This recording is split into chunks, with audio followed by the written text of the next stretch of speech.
Hello everyone, कैसे आप सब लोग? बढ़िया एकदम। तो सबसे पहले बहुत बड़ा कॉन्ग्रेचुलेशन जो बच्चे बीएचएमएस या फिर बीएएमएस में सेलेक्ट हो गए, जिनका ड्रीम कॉलेज लग गया, जिन्होंने चॉइस अच्छे से फिल की थी उनको तो लगा, जिन्होंने नहीं भी की थी कोई दिक्कत नहीं। अगले राउंड, अभी 2 राउंड बाकी है, यहाँ से दिक्कत करने की कोई बात नहीं, टेंशन लेने की कोई बात नहीं, स्ट्रेस मत लो, जस्ट रिलैक्स, अभी रिलैक्स रहो, ठीक है। और नहीं भी लगा अगले 2 राउंड में तो कुछ ना कुछ कर ही लेंगे हम, नहीं तो रिपीट करेंगे, रिपीट में एमबीबीएस में चले जाएंगे, कोई दिक्कत नहीं है, ठीक है। नहीं तो अगले साल लगेगा, ये साल नहीं लगा तो क्यों इतना टेंशन ले रहे हो? बिल्कुल टेंशन मत लो, ठीक है। सबसे पहले ये दिमाग में से निकालो, ठीक है, कि क्या होगा, कैसे होगा, अरे बाप अगले साल क्या होगा, नहीं होगी नीट, चलो नहीं होगी नीट, क्या होगा?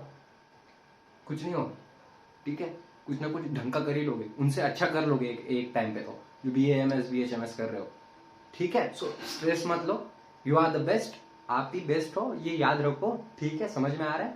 बहुत सारे कमेंट आ रहे हैं मेरे को जो थोड़े खतरनाक है, डरावने हैं, सो जस्ट चिल, रिलैक्स करो यहाँ पर, ठीक है।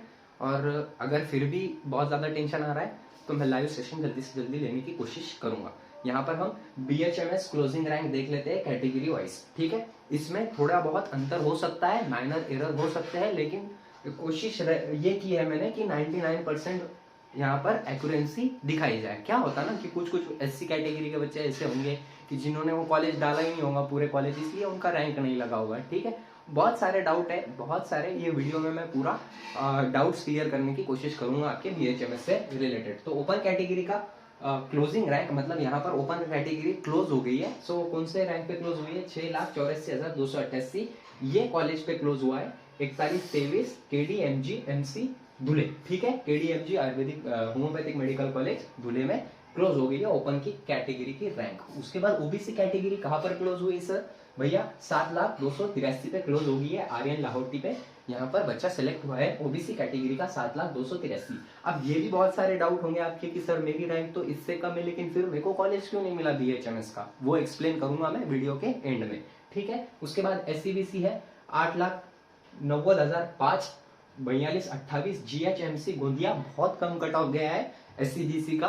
क्यों गया है पता नहीं मेरे को, गया है तो गया है अभी, बट ये रैंक पे ये कैटेगरी का बच्चा सेलेक्ट हुआ है यहाँ पर, ठीक है। उसके बाद बीजीए 7,15,570 4144 पीसीपीएम एएचएमसी सोलापुर में क्लोज यहाँ पर रैंक हो गई है। उसके बाद एनटीबी की कौन सी रैंक पे क्लोज हुई? 7,28,946 पे 4339 कोड का कॉलेज है वसंत राव काले, ऐसे कॉलेज में वो लास्ट का बच्चा यहाँ पर एनटीबी कैटेगरी का सेलेक्ट हुआ है, यहाँ पर क्लोज हो गया है एनटीबी कैटेगरी ये रैंक पे, ठीक है। अब बहुत सारे बच्चे मार्क्स पूछ के मेरे को क्वेश्चन पूछते, तो मार्क्स प्लीज बताया मत करो, रादर देन कैटेगरी रैंक बताया करो और कैटेगरी बताया करो, ठीक है, उससे इजी जाता है। अभी कौन से मार्क पे क्या है पता नहीं मेरे को फिलहाल में, ठीक है। सो रैंक बताए दे तो मेरे लिए आसानी होती है। एनटीसी 7,13,271 पे क्लोज हुई है 4241 कॉलेज एचएमसी अकोला। आप ये रैंक डाल लेना, आपको समझ में आ जाएगा कि एनटीसी का बच्चा ये यहाँ पर क्लोज हो गया है, यहाँ पर उसका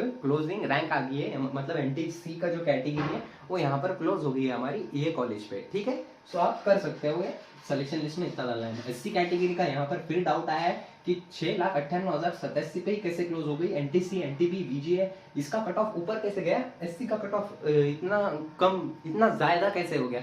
तो क्या होता है ना कि कुछ कुछ बच्चों को जैसे अभी 70,20,000 रैंक वाला बच्चा होगा, ठीक है, उन्हें पूरे कॉलेजेस नहीं डाला होगा चॉइस फिलिंग में, ठीक है, इसलिए उसका सिलेक्शन नहीं होगा, क्योंकि उसने सिर्फ टॉप के कॉलेज डाला होगा या फिर कॉलेजेस नहीं डाला होगा पूरे। सो यहाँ पर मैंने चॉइस फिलिंग में बहुत अच्छे से समझाया था, ये भी बताया था कि choice filling is nothing but physics से ज्यादा हार्ड है वो नीट के चॉइस फिलिंग करना, और मैंने बहुत अच्छे से ब्रेक डाउन भी किया था उसका।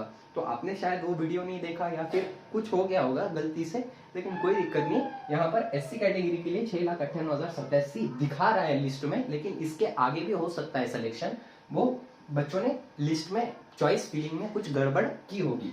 तो 4145 Chamunda homeopathic medical college Jalgaon पे यहाँ पर क्लोज हुआ है एससी कैटेगरी के लिए। एसटी कैटेगरी के लिए 9,69,142 4346 कोड का गुरु मिश्री जालना का कॉलेज यहाँ पर क्लोज हुआ है। अब बहुत सारे बच्चों का क्वेश्चन ये है कि सर मेरे को मेरी मैं ये कैटेगरी से बिलोंग करता और मेरी रैंक इससे कम है। समझो एक एग्जांपल के तौर पे लेते हैं हम कि ओपन का बच्चा है, उसकी रैंक है हमारी यहाँ पर 6,60,000, फिर भी उसको कॉलेज अलॉट नहीं हुआ। तो एक बार ऐसे, ये एग्जांपल है, सो हो सकता है कि आपने चॉइस फिलिंग में गलती की होगी या फिर कोई और चीज में गलती हुई होगी। सो आप एक बार चॉइस फिलिंग का जो रहता है टेबल, वो पीडीएफ, वो एक बार देख लो। आपका कहीं ना कहीं ये कॉलेज आपने डाला नहीं होगा या फिर पूरे कॉलेजेस नहीं डाले होंगे। सो यहाँ पर ये दिक्कत जाती है। सो यहाँ पर ये एक जो category wise BHMS cut off रहता, क्लोजिंग रैंक रहती, वो थोड़ी निकालना टफ रहती है। ठीक है, हम पूरे कट ऑफ निकालेंगे फॉर श्योर, कैप राउंड 2 के पूरे कट ऑफ निकालेंगे। अगर चैनल पे नए होंगे तो सब्सक्राइब जरूर कर दो,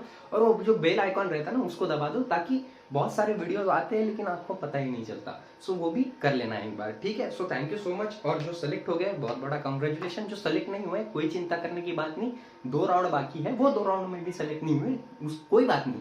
4 महीने बाकी है, 6 महीने बाकी है, नीट को हम साथ में मिलकर पढ़ाई करेंगे फॉर श्योर। मैं अच्छे से कंटेंट बनाऊंगा और बहुत अच्छे से पढ़ाऊंगा, आप टेंशन लो मत बिल्कुल। और क्या हुआ, नहीं हुए सेलेक्ट तो नहीं हुए, अगले साल भी नहीं हुए तो क्या दिक्कत है, कुछ और करेंगे, बेटर करेंगे इससे, ठीक है। वैसे भी बहुत सारे डाटाज है जो एमबीबीएस बीएएमएस बीएचएमएस कर रहे हैं, उनका भी कोई सच्चा नहीं है इतना, ठीक है। सो मैं हमेशा बोलता हूँ डिग्री मैटर नहीं करती है, आप मैटर करते हो, ठीक है। So thank you so much, have a great day. जल्दी हम प्राइवेट कॉलेजेस का बीएएमएस का निकालने वाले, प्राइवेट कॉलेजेस का बीएचएमएस का निकालने वाले, सब कैटेगरीज निकालने वाले। लेकिन मैन पावर कम होने की वजह से क्या होता है ना कि दिक्कतें जाती बहुत ज्यादा। और आप देख रहे होंगे कि आप कमेंट सेक्शन में भी मैं ज्यादा कमेंट नहीं कर रहा हूँ, ताकि कंटेंट बनाना है यहाँ पर बहुत ज्यादा इसलिए, और मैं अकेला पढ़ रहा हूँ कंटेंट बनाने के लिए, ठीक है।